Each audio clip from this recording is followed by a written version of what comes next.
ಒಂದು ಊರಿನಲ್ಲಿ ಶಾರದಾ ಪ್ರಸಾದ್ ದಂಪತಿಗಳು ಒಂದು ದೊಡ್ಡ ಮನೆಯಲ್ಲಿ ಇರ್ತಾ ಇದ್ರು. ರಮೇಶನ ಹೆಂಡತಿ ಅನಾಮಿಕಾ.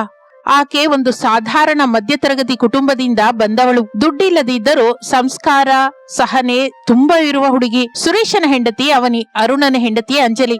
ಇಬ್ಬರು ಬಹಳ ಧನವಂತರ ಕುಟುಂಬದಿಂದ ಬಂದವರು. ಹುಟ್ಟಿನಿಂದಲೇ ಸಿರಿ ಸಂಪತ್ತಿನಲ್ಲೇ ಬೆಳೆದಿದ್ದರಿಂದ ಅವರಿಗೆ ಕಷ್ಟವಂದರೆ ಏನೋ ಗೊತ್ತಿಲ್ಲ. ಇನ್ನು ಅನಾಮಿಕಾ ಬಹಳ ಬುದ್ಧಿವಂತಳು, ಜವಾಬ್ದಾರಿಯುಳ್ಳವಳು. ಪ್ರತಿ ಕೆಲಸವನ್ನು 1ಕ್ಕೆ 10 ಸಲ ಆಲೋಚಿಸಿ ಹೆಜ್ಜೆ ಇಡ್ತಾ ಇದ್ಲು. ಆದರೆ ಅವನಿ ಅಂಜಲಿಯರಿಗೆ ದುಡ್ಡಿನ ಗರ್ವ ಹೆಚ್ಚು. ಮನೆಯಲ್ಲಿ ಕೆಲಸಗಳೆಂದರೆ ಅವರಿಗೆ ಬೇಸರ. ಯಾವ ಕೆಲಸ ಮಾಡಬೇಕೆಂದರೂ ಕೆಲಸದವರಿಗಾಗಿ ಎದುರು ನೋಡ್ತಾ ಇದ್ರು ಹೊರತು ಸ್ವಯಂ ಆಗಿ ಮಾಡಬೇಕು ಅಂದ್ಕೊಂಡಿರ್ಲಿಲ್ಲ. ಹಾಗಿರುವಾಗ ನೋಡುತ್ತಾ ಇರುವಾಗಲೇ ಮಳೆಗಾಲ ಬಂದೇ ಬರುತ್ತೆ. ಆಕಾಶ ಕಪ್ಪನೆ ಮೇಘಗಳಿಂದ ತುಂಬಿ ಹೋಗುತ್ತೆ. ಎಲ್ಲಿ ನೋಡಿದರೂ ದಟ್ಟವಾದ ಮಬ್ಬು ಆವರಿಸುತ್ತದೆ. ಮಿಂಚು ಗುಡುಗುಗಳಿಂದ ತಣ್ಣನೆ ಗಾಳಿ ಬೀಸ್ತಾ ಇರುತ್ತದೆ. ವಾತಾವರಣವೆಲ್ಲ ತಣ್ಣಗಾಗಿ ಹೋಗುತ್ತೆ. ಏನೋ ಈ ದಿನ ಮಳೆ ಗಟ್ಟಿಯಾಗಿ ಬರೋ ಹಾಗಿದೆ. ಆಕಾಶ ನೋಡ್ತಾ ಇದ್ರೆ ಭಯವಾಗ್ತಾ ಇದೆ. ಅನಾಮಿಕಾ, ಇಲ್ಲಿ ಬಾಮ್ಮ. ಬರ್ತಾ ಇದ್ದೀನಿ ಅತ್ತೆ. ಏನಕ್ಕೆ ಕರೆದ್ರಿ? ಏನ್ ಬೇಕು? ಮಳೆ ಬರೋ ಹಾಗಿದೆ ಅಮ್ಮ. ಗಾಳಿ ಕೂಡ ಗಟ್ಟಿಯಾಗಿ ಬರ್ತಾ ಇದೆ. ಹಿತ್ತಲಲ್ಲಿ ಬೆಳಿಗ್ಗೆ ಬಿಸಿಲಿಗಿಟ್ಟ ಸಂಡಿಗೆ ಹಪ್ಪಳ ಒಳಗಡೆ ಇಡು, ಒದ್ದೆ ಆದ್ರೆ ಹಾಳಾಗೋಗುತ್ತೆ.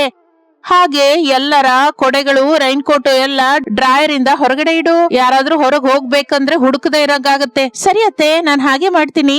ನೀವು ಗಾಬರಿ ಆಗ್ಬೇಡಿ, ನಾನೆಲ್ಲ ನೋಡ್ಕೋತೀನಲ್ಲ. ಹಾಗೆ ಹೇಳಿ ತಕ್ಷಣ ಹಿತ್ತಲಿಗೆ ಹೋಗಿ ಸಂಡಿಗೆ ಹಪ್ಪಳ ಒಳಗೆ ಇಟ್ಟು ಛತ್ರಿ, ರೈನ್ ಕೋಟ್ಗಳನ್ನ ಹೊರಗಡೆ ಇಡುತ್ತಾಳೆ. ಪ್ರಸಾದ್ ವರಾಂಡದಲ್ಲಿ ಕೂತ್ಕೊಂಡು ವಾರ್ತಾಪತ್ರಿಕೆ ಓದುತ್ತಾ ಕನ್ನಡಕ ಒರೆಸ್ಕೊಳ್ತಾ, ಈ ಮಳೆಗಾಲವೆಲ್ಲ ಬಹಳ ಜಾಗ್ರತೆಯಿಂದ ಇರ್ಬೇಕು. ಇದು ರೋಗ ಬರುವ ಕಾಲ. ಎಲ್ಲಾದ್ರೂ ನೀರ್ ನಿಂತ್ರೆ ಸೊಳ್ಳೆಗಳು ಬರುತ್ತೆ. ಮನೆಯಲ್ಲಿ ನೀರಿಲ್ಲದಾಗೆ ನೋಡ್ಬೇಕು. ಕಿಟಕಿಗಳಿಗೆ ಸೊಳ್ಳೆ ಪರದೆ ಹಾಕ್ಬೇಕು. ಎಲ್ಲರೂ ತಪ್ಪದೆ ಕಾಯಿಸಿ ತಣ್ಣಗಾಗಿಸಿದ ಬಿಸಿ ನೀರು ಮಾತ್ರವೇ ಕುಡಿಬೇಕು. ಇಲ್ಲಾಂದ್ರೆ ಯಾವ್ದೋ ಜ್ವರನೋ ನೆಗಡಿನೋ ಬರುತ್ತೆ. ಹೌದು ಮಾವಯ್ಯ, ನೀವ್ ಹೇಳಿದ್ದು ನಿಜಾನೇ. ನಾನು ಎಲ್ಲ ಏರ್ಪಾಟು ಮಾಡ್ತಾ ಇದ್ದೀನಿ. ಕುಡಿಯೋದಕ್ಕೆ ಬಿಸಿ ನೀರನ್ನ ಫ್ಲಾಸ್ಕ್ ಅಲ್ಲಿ ಇಟ್ಟಿದ್ದೀನಿ. ಸಾಯಂಕಾಲ ಸೊಳ್ಳೆ ಬರದ ಹಾಗೆ ಬೇವಿನ ಸೊಪ್ಪಿನ ಹೊಗೆ ಕೂಡ ಹಾಕ್ತೀನಿ. ಇಷ್ಟರಲ್ಲಿ ಅಂಜಲಿ ಅವನಿ ಮಾಡಿಯಿಂದ ಕೆಳಗೆ ಬರುತ್ತಾರೆ. ಇಬ್ಬರು ಬೆಲೆ ಬಾಳುವ ಡ್ರೆಸ್ ಗಳನ್ನ ಹಾಕಿಕೊಂಡು ಕೈಯಲ್ಲಿ ಲೇಟೆಸ್ಟ್ ಮಾಡೆಲ್ ಫೋನ್ಗಳನ್ನ ಹಿಡ್ಕೊಂಡಿರ್ತಾರೆ.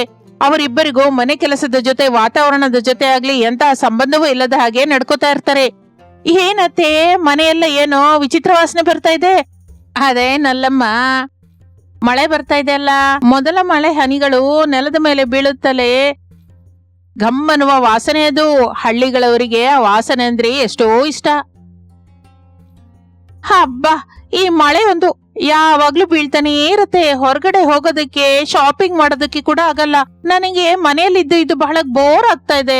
ನಮ್ಮ ಸಿಟಿಲಂತೂ ಇಂಥದ ಮಳೆಗೆ ಭಯನೇ ಪಡ್ತಾ ಇರ್ಲಿಲ್ಲ. ಹೌದು ಅಂಜಲಿ, ಮಳೆಯಲ್ಲಿ ಹೊರಗೆ ಹೋಗೋದು ಕಷ್ಟನೇ. ರೋಡ್ ಎಲ್ಲ ಕೆಸರಾಗಿರುತ್ತೆ. ಆದ್ರೆ ಮಳೆ ಬಿದ್ರೇನೆ ಅಲ್ವಾ ನಮಗೆ ಲಾಭ. ಮಳೆಗಳು ಸಮೃದ್ಧಿಯನ್ನು ಸುರಿಸಿದ್ರೆ ಅಲ್ವಾ ರೈತರು ಬೆಳೆ ಬೆಳೀತಾರೆ. ನಮಗೆ ತಿನ್ನೋದಕ್ಕೆ ಆರೋಗ್ಯಕರವಾದ ಆಹಾರ ಸಿಕ್ಕುತ್ತೆ. ಮಳೆನೇ ಇಲ್ದಿದ್ರೆ ಬರ ಬರುತ್ತಲ್ಲ. ಓಹೋ, ದೊಡ್ಡ ಕೃಷಿ ತಜ್ಞರು ಬಂದಿದ್ದಾರೆ ನಮ್ಗೆ ಬುದ್ಧಿ ಹೇಳೋದಿಕ್ಕೆ. ನಿನಗೆ ಕೃಷಿ ಬಗ್ಗೆ ಏನ್ ಗೊತ್ತು ಅಂತ ಮಾತಾಡ್ತಾ ಇದ್ಯಾ? ನಮ್ ತಂದೆಯವರ ಫಾರ್ಮ್ ಹೌಸ್ ಅಲ್ಲಿ ಬೇಕಾದಷ್ಟು ತರದ ಬೆಳೆಗಳಿದೆ. ಅಲ್ಲಿ ಎಲ್ಲ ಆಟೋಮೆಟಿಕ್ ಸಿಸ್ಟಮ್ಸ್. ಮಳೆ ಬರ್ದೇ ಇದ್ರು ನಮ್ಗೆ ಏನು ಕಷ್ಟವಿಲ್ಲ. ಪೈಪ್ಗಳಿಂದ ನೀರ್ ಹಾಕಬಹುದು. ನಮ್ ತಂದೆಯವರು ಲಕ್ಷ ರೂಪಾಯಿ ಖರ್ಚು ಮಾಡಿ ಆ ಫಾರ್ಮ್ ಹೌಸ್ ಕಟ್ಟಿದ್ದಾರೆ. ಹೌದು, ನಮ್ ತಂದೆಯವರ ಹತ್ರ ಕೂಡ ಬೇಕಾದಷ್ಟು ದುಡ್ಡಿದೆ. ಇಲ್ಲಿ ಏನು ಸಿಗದೆ ಇದ್ರೆ ಸಿಟಿಯಿಂದ ಆರ್ಡರ್ ಮಾಡಿ ತರಿಸ್ತೀವಿ. ನಾವೇನಾದ್ರೂ ಕೊಂಡ್ಕೋಬಲ್ಲೆವು. ಈ ಮಳೆ ನಮ್ಮನ್ನ ಏನು ಮಾಡಲ್ಲ. ದುಡ್ಡಿದ್ರೆ ಎಲ್ಲ ಬರಲ್ಲ ಅಂಜಲಿ, ನಿನಗಿನ್ನು ಪ್ರಪಂಚ ಗೊತ್ತಿಲ್ಲ. ಪ್ರಕೃತಿ ಮುಂದೆ ನಾವೆಷ್ಟು? ನಮ್ಮ ದುಡ್ಡು, ನಮ್ಮ ದರ್ಪ ಪ್ರಕೃತಿ ಮುಂದೆ ಕೆಲ್ಸಕ್ಕೆ ಬರಲ್ಲ. ದುಡ್ಡಿದ್ದರೆ ಮಳೆನ ನಿಲ್ಸಬಲ್ಲಿರ? ಇಲ್ಲಾಂದ್ರೆ ತುಫಾನ್ ಬಂದ್ರೆ ನಿಲ್ಸಕ್ಕಾಗತ್ತಾ? ಈ ಸಮಯದಲ್ಲಿ ದುಡ್ಡಿದೆ ಅಂತ ಬೀಗಬಾರದು. ಎಲ್ರೂ ಒಗ್ಗಟ್ಟಾಗಿ ಜಾಗ್ರತೆಯಿಂದ ಇರ್ಬೇಕು. ಸರಿ ಬಿಡಿಯತ್ತೆ, ನಾವೇನೋ ಅಂದ್ವಿ. ನೀವೇನು ಅಷ್ಟೊಂದು ಸೀರಿಯಸ್ ಆಗೋದು ಬೇಡ. ನಮ್ಮ ಉದ್ದೇಶ ನಿಮ್ಮನ್ನ ಕೀಳಾಗಿ ನೋಡೋದಲ್ಲ. ಹಾಗೆ ಅಂದುಕೊಳ್ಳುತ್ತಾ ಇರುವಾಗ ಸ್ವಲ್ಪ ಸಮಯಕ್ಕೆ ದೊಡ್ಡ ಮಳೆ ಶುರುವಾಗುತ್ತದೆ. ಮಿಂಚು ಗುಡುಗುಗಳಿಂದ ಮಳೆ ಗಟ್ಟಿಯಾಗಿ ಬರುತ್ತದೆ. ಗಾಳಿಗೆ ಕಿಟಕಿ ಬಾಗಿಲು ಪಟಪಟ ಹುಡುಕುತ್ತವೆ. ಹಬ್ಬ, ಎಷ್ಟು ಮಳೆ! ಆಫೀಸಿಂದ ಬರೋ ಒಳಗೆ ಒದ್ದೆಯಾಗಿ ಮುದ್ದೆಯಾಗಿ ಹೋಗಿದ್ದೀನಿ. ಕೊಡೆ ಇದ್ರು ಗಾಳಿಗೆ ಎಗರಿ ಹೋಯ್ತು. ತಗೊಳ್ರಿ ಟವಲು, ಬೇಗ ತಲೆ ಒರೆಸ್ಕೊಳ್ಳಿ. ಇಲ್ಲ ಅಂದ್ರೆ ಈ ಒದ್ದೆಗೆ ನೆಗಡಿ ಆಗುತ್ತೆ. ನಿಮ್ಗಾಗಿ ಮೊದ್ಲೇ ಬಿಸಿನೀರು ಕಾಯಿಸಿಟ್ಟಿದ್ದೀನಿ. ಬೇಗ ಹೋಗಿ ಸ್ನಾನ ಮಾಡ್ಬಿಡಿ. ಇಷ್ಟರೊಳಗೆ ನಾನು ನಿಮಗೆ ಬಿಸಿ ಬಿಸಿ ಪಕೋಡ, ಶುಂಠಿ ಟೀ ಕೊಡ್ತೀನಿ. ಚಳಿಗೆ ಅದೇ ಚೆನ್ನಾಗಿರುತ್ತೆ. ಸರಿ ಅನಾಮಿಕಾ, ನೀನ್ ಹೇಳ್ದಾಗೆ ಮಾಡ್ತೀನಿ. ನನಗ್ ಕೂಡ ತುಂಬಾ ಚಳಿ ಅನ್ನಿಸ್ತಾ ಇದೆ. ಹಾಗೆ ಹೇಳಿ ಸ್ನಾನಕ್ಕೆ ಹೋಗುತ್ತಾನೆ. ಸ್ವಲ್ಪ ಸಮಯಕ್ಕೆ ಸುರೇಶ್ ಅರುಣ್ ಕೂಡ ಒದ್ದೆಯಾಗಿ ನಡುಗುತ್ತಾ ಮನೆಗೆ ಬರ್ತಾರೆ. ಅವನಿ, ಬೇಗ ಒಂದು ಟವಲ್ ತಗೊಂಬಾ, ತುಂಬಾ ಚಳಿ ಅನಿಸ್ತಾ ಇದೆ, ಬೇಗ ಬಟ್ಟೆ ಬದಲಾಯಿಸ್ಬೇಕು. ಅಬ್ಬಾ, ನಾನೀಗ ಬರಲ್ಲ, ನನ್ನ ಫೋನಲ್ಲಿ ಚಾರ್ಜಿಂಗ್ ಕಡಿಮೆ ಆಗಿದೆ. ಮೇಲಾಗಿ ನನ್ನ ಫೇವರೆಟ್ ವೆಬ್ ಸೀರೀಸ್ ಹೊಸ ಎಪಿಸೋಡ್ ಬರ್ತಾ ಇದೆ. ನೀನೇ ಹೋಗಿ ಬೀರೊಂದ ತಗೋ. ಅಂಜಲಿ, ನನಗೂ ತುಂಬಾ ಚಳಿ ಅನಿಸ್ತಾ ಇದೆ, ಶೀತ ಆಗುವಾಗಿದೆ, ಬಿಸಿಯಾಗಿ ಏನಾದ್ರೂ ಕಾಫಿ ಆಗಿ ಟೀ ಆದ್ರೂ ಕೊಡು. ನಾನು ಈಗ ನಿಜಕ್ಕೂ ಕಿಚನ್ ಒಳಗೆ ಹೋಗಲ್ಲ, ನನ್ನ ನೈಲ್ ಪಾಲಿಶ್ ಹಾಳಾಗತ್ತೆ. ಮೊದ್ಲೇ ಹೊಸದಾಗಿ ತರಿಸಿದ್ದೀನಿ, ಬಹಳ ಕಾಸ್ಟ್ಲಿ. ನೀನು ಹೋಗಿ ಮಾಡ್ಕೋ, ಇಲ್ಲ ಅಂದ್ರೆ ಕೆಲ್ಸದವಳನ್ನ ಕೇಳು. ಅದನ್ನು ಕೇಳುತ್ತಲೇ ಸುರೇಶ್ ಅರುಣ್ ಇಬ್ಬರು ತಮ್ಮ ಹೆಂಡತಿಯರ ನಡವಳಿಕೆಗೆ ನಿರಾಸೆಯಿಂದ ಹಿಂತಿರುಗುತ್ತಾರೆ. ಅನಾಮಿಕಾ ಅವರನ್ನು ನೋಡಿ ಕರುಣೆ ಪಡುತ್ತಾಳೆ. ಅರುಣ್, ಸುರೇಶ್, ನೀವಿಬ್ಬರು ಕೂಡ ಹೋಗಿ ಸ್ನಾನ ಮಾಡಿ ಬನ್ನಿ. ಒದ್ದೆ ಬಟ್ಟೆಯಿಂದಿದ್ರೆ ಅನಾರೋಗ್ಯದ ಪಾಲಾಗ್ತೀರಾ. ನಾನು ಎಲ್ಲರಿಗೂ ಪಕೋಡ ಟೀ ಮಾಡಿ ತರ್ತೀನಿ, ಅತ್ತೆ ಮಾವೆಂದರಿಗೂ ಕೂಡ ಕೊಡ್ತೀನಿ. ಥ್ಯಾಂಕ್ಸ್ ಅತ್ಗೆ, ಈ ಸಮಯದಲ್ಲಿ ನೀನು ಮಾಡುವ ಸಹಾಯ ಮರ್ತೋಗಲ್ಲ. ಹೌದು ಅತ್ಗೆ, ಥ್ಯಾಂಕ್ ಯು, ನೀವು ಬಹಳ ಶ್ರಮಿಸ್ತಾ ಇದ್ದೀರಾ.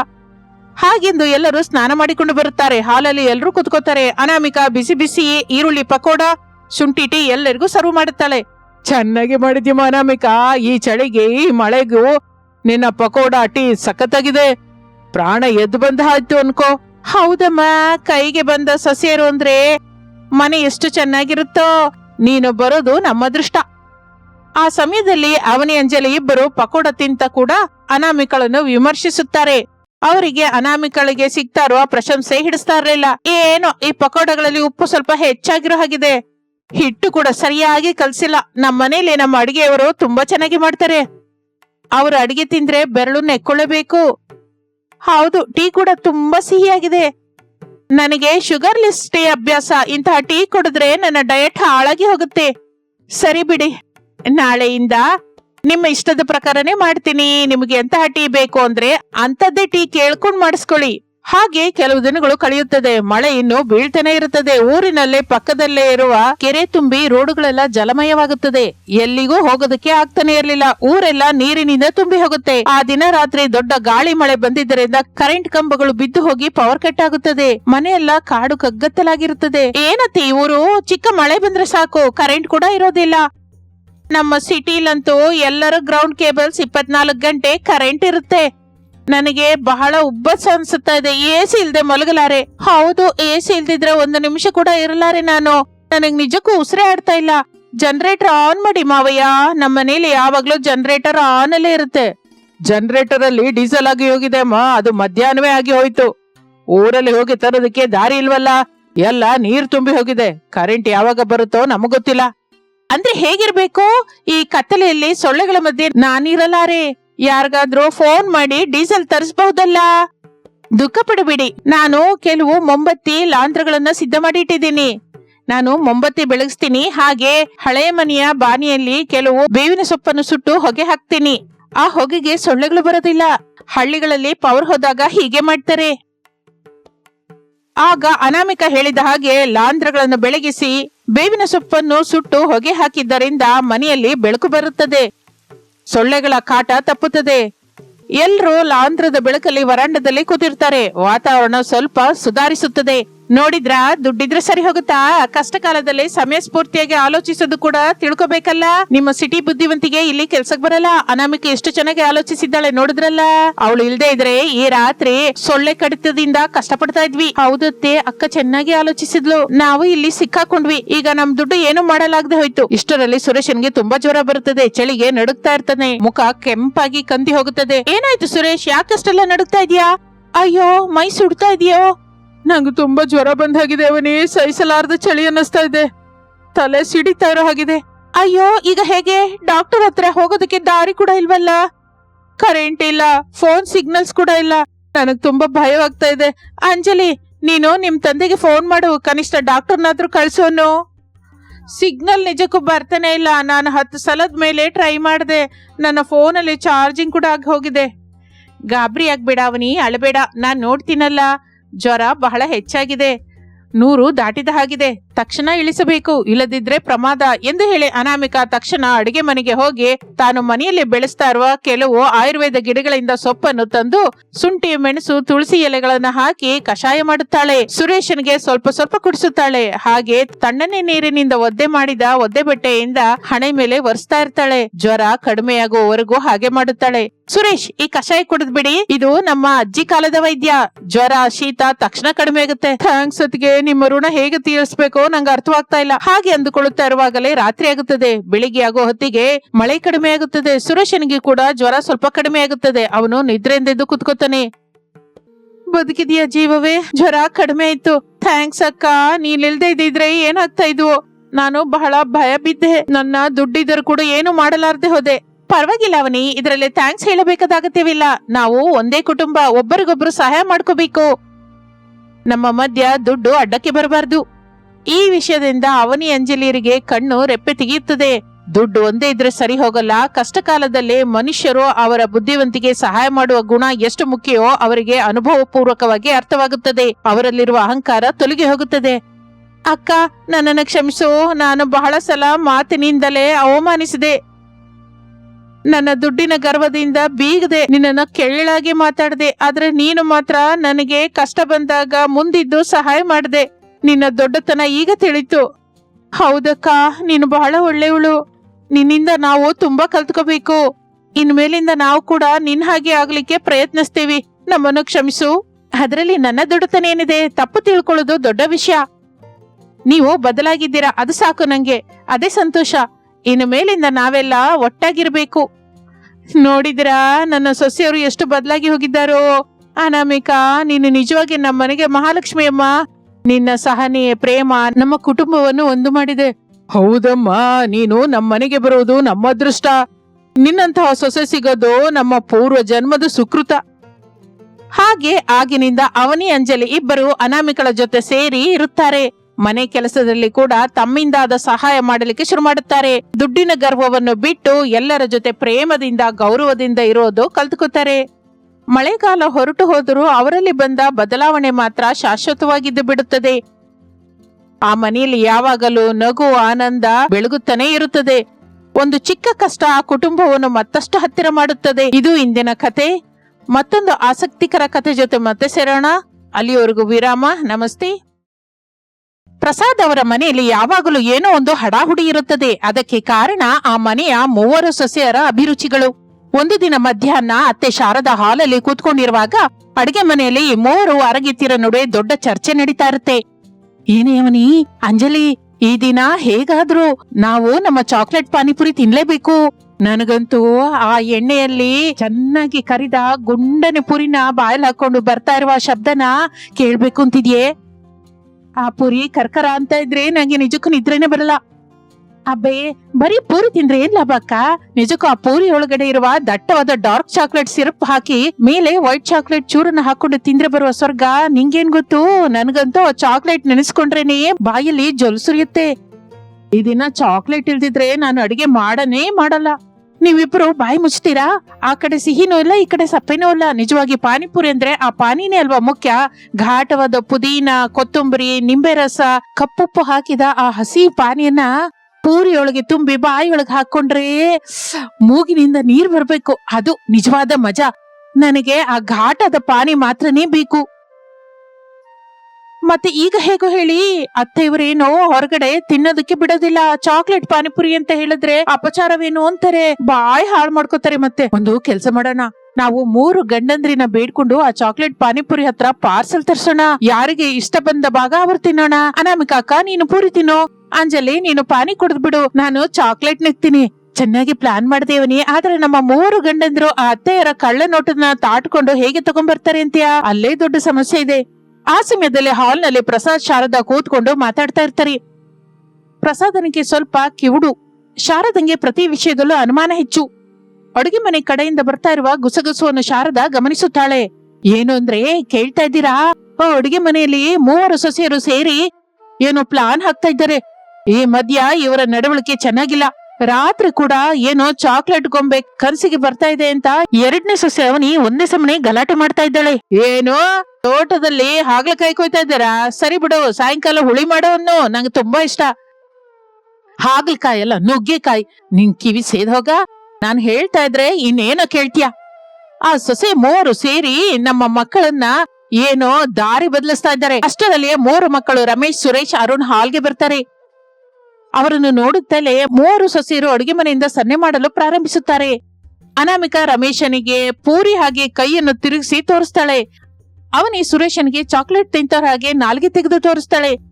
ಅಂಜಲಿ ಅರುಣ್ಗೆ ಪಾನಿ ಕುಡಿತಾ ಇರೋ ಹಾಗೆ ಗಂಟಲು ನೇವರಿಸುತ್ತಾ ತೋರಿಸ್ತಾಳೆ. ಅಪ್ಪ, ಹೊರಗಡೆ ಹೊಲಕ್ ಹೋಗಿ ತುಂಬಾ ದಿನವಾಗಿದೆ. ನಾನು ಸುರೇಶ್ ಅರುಣ್ ಸೇರಿ ಒಂದ್ಸಲ ಟೌನ್ಗೆ ಹೋಗಿ ಗೊಬ್ಬರ ತಗೊಂಬರೋಣ ಅಂತ ಇದ್ದೀನಿ. ಗೊಬ್ಬರನ ಈ ಬಿಸಿಲಿನಲ್ಲ, ಮೂರು ಹೋಗ್ಬೇಕಾ? ಅದಕ್ಕೆ ಒಬ್ಬರು ಹೋದ್ರೆ ಸರಿ ಹೋಗಲ್ವಾ? ಅದಲ್ಲಮ್ಮ, ಆ ಹೊಸ ರೀತಿಯ ಗೊಬ್ಬರ ಬಂದಿದೆ ಅಂತೆ, ಅದಕ್ಕೆ 3 ಸೈನು ಬೇಕು ಅಂದಿದ್ದಾರೆ ಸೊಸೈಟಿಯಲ್ಲಿ. ಅದಕ್ಕೆ ನಾವೆಲ್ಲ ಸೇರಿ ಹೋಗ್ತಾ ಇದೀವಿ. ಹೌದು ಅಮ್ಮ, ನಾವು ಬೇಗ ಬಂದ್ಬಿಡ್ತೀವಿ. ತಂದೆಗೇನಾದ್ರು ಬೇಕಾ? ಅರೆ ಅರುಣ್, ಬರುವಾಗ ನನಗಾಗಿ ಆಯುರ್ವೇದ ಶಾಪ್ ಇಂದ ಕಿವಿಲಿ ಹಾಕೊಳ್ಳುವ ಆ ಹನಿ ಔಷಧಿ ತಗೊಂಬಾರು. ನಿಮ್ಮ ಅಮ್ಮನ ಧ್ವನಿ ನನಗೆ ಇತ್ತೀಚೆಗೆ ಕೇಳಿಸ್ತಾನೆ ಇಲ್ಲ. ನನ್ನ ಗಂಟ್ಲು ನಿಮ್ಗೆ ಕೇಳಿಸಲ್ಲ ಬಿಡಿ. ಸರಿ, ನೀವು ಹೇಳಿದ್ರೆ ನಂಬ್ತಾ ಇದ್ದೀನಿ ಹೊರತು ಬೇಗ ಹೋಗಿ. ದಾರಿಯಲ್ಲಿ ಮತ್ತೆ ಆ ಪಾನಿಪುರಿ ಗಾಡಿ ಹತ್ರ ನಿಲ್ಬೇಡಿ. ಈ ಮಧ್ಯ ಚಾಕ್ಲೇಟ್ ಪಾನಿಪುರಿ ತಿಂದು ಪಕ್ಕದ ಮನೆ ಪಾರ್ವತಿ ಮಗಂಗೆ ಮೋಷನ್ ಆಯ್ತಂತೆ. ಅಮ್ಮ, ಅಮ್ಮಂಗಾಗ್ಲೇ ವಾಸನೆ ತಿಳಿದೋಯ್ತು. ಹಾಗೆ ಅಂದುಕೊಂಡು ರಮೇಶ್, ಹಾಗೆ ಅಮ್ಮ, ನಾವೇನು ತಿನ್ನಲ್ಲ ಹಾಗೆ ಹೇಳಿ ಮೂವರು ಮಕ್ಕಳು ಹೊರಗೆ ಬರುತ್ತಲೇ ಸೊಸೆರು ಮೂವರು ಹಿಂದಿನ ಬಾಗಿಲಿನಿಂದ ತೋಟದೊಳಗೆ ಓಡ್ಕೊಂಡು ಬರ್ತಾರೆ. ಅಲ್ಲಿ 3 ಜೊತೆಗಳು ರಹಸ್ಯವಾಗಿ ಮಾತನಾಡ್ಕೋತಾರೆ.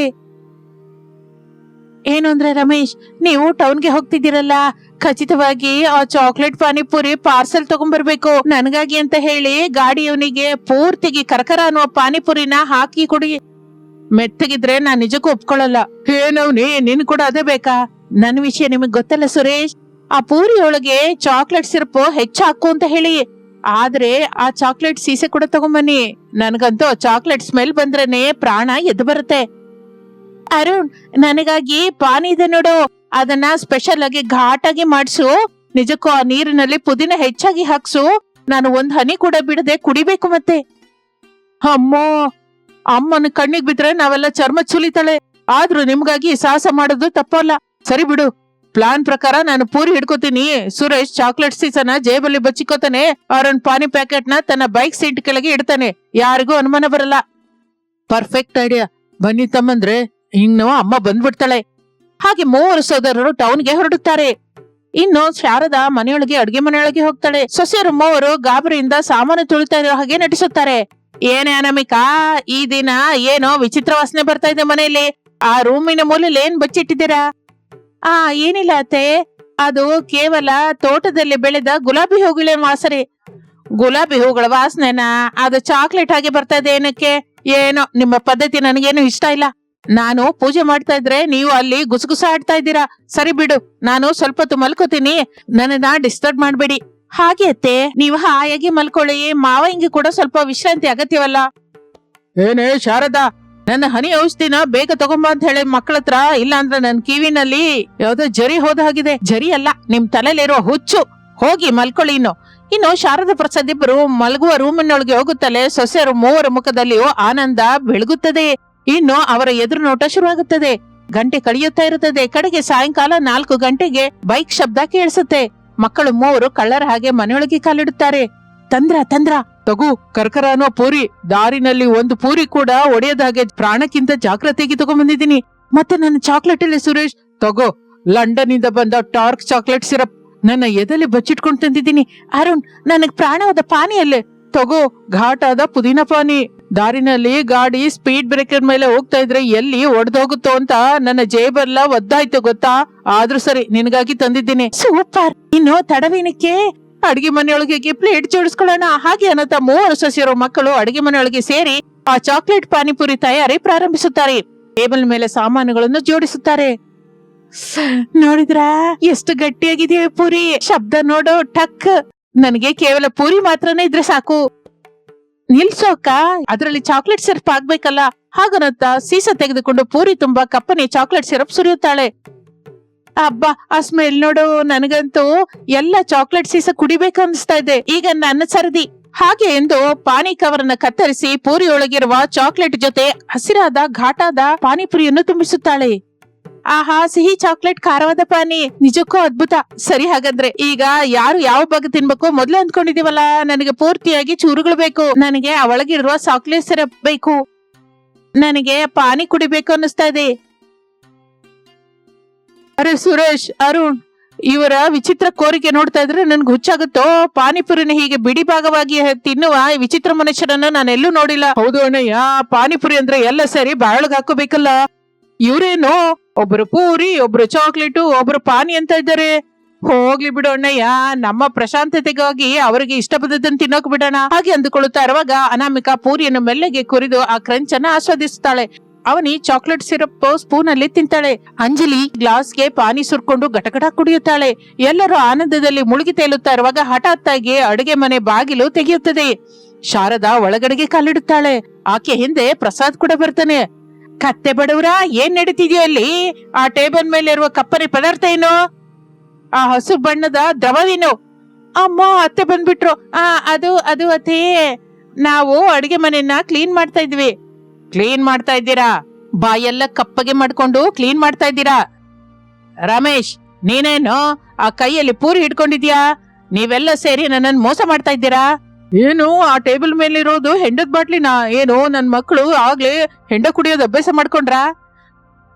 ಕುಡಿಯೋದಲ್ಲ, ಅಳೋದು. ಕೆಪ್ಪ ಮಾವಯ್ಯ, ಸ್ವಲ್ಪ ನಿಲ್ಸಿ. ಅನಾಮಿಕಾ, ನೀನು ದೊಡ್ಡ ಸೊಸೆ, ನಿನಗಾದ್ರೂ ಬುದ್ಧಿ ಇರಬಾರ್ದಾ?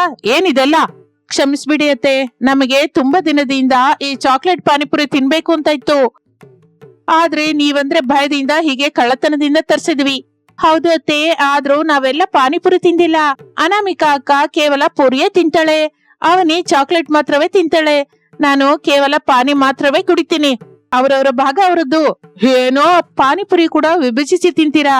ಇಂಥ ವಿಚಿತ್ರ ಮನುಷ್ಯರು ನನ್ನ ಸೊಸೆಯಾಗಿ ಬರುವುದು ನನ್ನ ಅದೃಷ್ಟನೋ ದೌರ್ಭಾಗ್ಯನೋ? ಹೌದಮ್ಮ, ಇವರು ಒಬ್ಬೊಬ್ಬರಿಗೆ ಒಂದು ಭಾಗವಿಷ್ಟ, ಅದಕ್ಕೆ ಹೀಗೆ ಪಾನಿಪುರಿನ ಬೇರೆ ಮಾಡಿ ತಿಂತಾ ಇದ್ದಾರೆ. ಆ ಸಮಯದಲ್ಲಿ ಪ್ರಸಾದ್ ಟೇಬಲ್ ಹತ್ರಕ್ಕೆ ಹೋಗಿ ಒಂದು ಪೂರಿ ತೆಗೆದುಕೊಂಡು ಅದರಲ್ಲಿ ಚಾಕ್ಲೇಟ್ ಪಾನಿ ಸುರಿದು ಬಾಯಲ್ಲಿ ಹಾಕುತ್ತಾನೆ. ಏನು ಅಂದ್ರೆ ಏನ್ ಮಾಡ್ತಾ ಇದ್ದೀರಾ ನೀವು? ಅದು ವಿಷನೋ ಏನೋ ಗೊತ್ತಿಲ್ಲ, ತಿನ್ಬೇಡಿ. ಅಬ್ಬಾ, ಅದ್ಭುತ ಶಾರದಾ, ಇದು ನಿಜಕ್ಕೂ ದೇವಲೋಕದಲ್ಲಿ ಕೂಡ ಸಿಕ್ಕಲ್ಲ.